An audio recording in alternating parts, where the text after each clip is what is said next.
Over the last 2,000 years, Christian art has been so much more than just decoration. It's told stories, taught entire populations, sparked massive controversies, and inspired pure awe.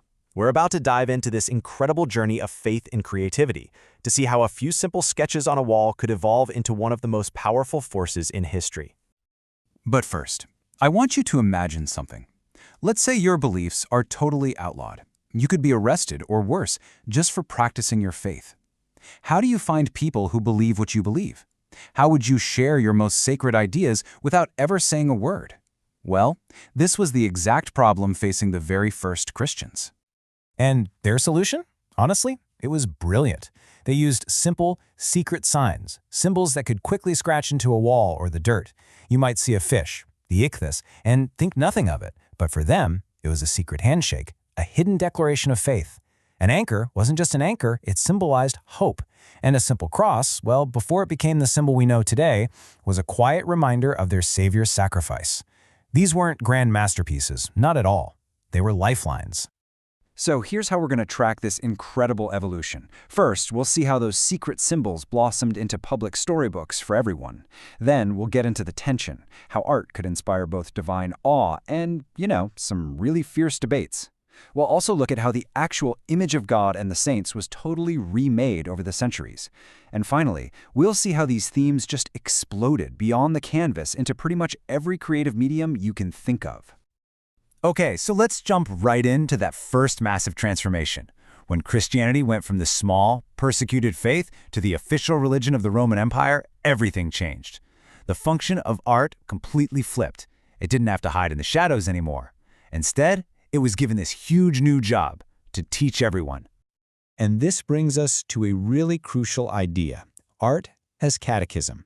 You have to remember, for most of human history, the average person couldn't read a single word. So the Bible, it was basically a closed book to them. So how did the church share all those epic stories about creation, Noah's Ark, or the life of Jesus? Simple. They painted them, carved them, they literally built them into the walls of their churches.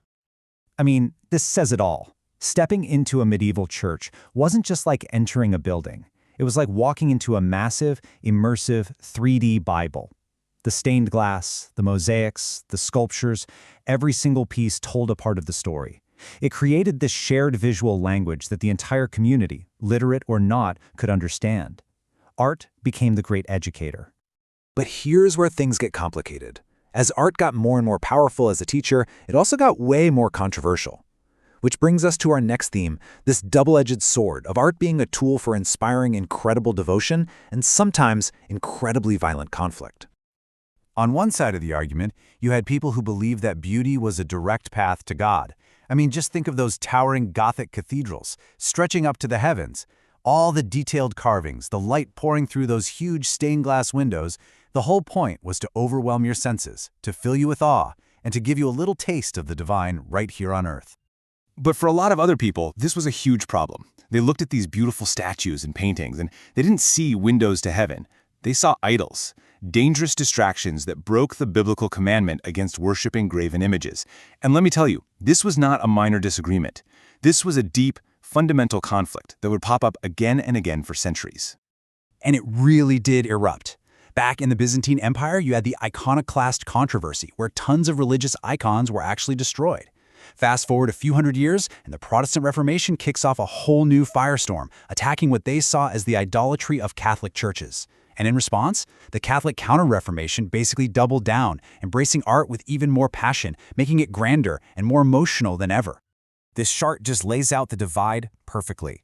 On the left, the Protestant view, they pushed for simplicity. Art was fine, but its job was to teach, not to be worshipped. So churches got simpler, more focused on the spoken word. On the right, the Catholic view went in the complete opposite direction.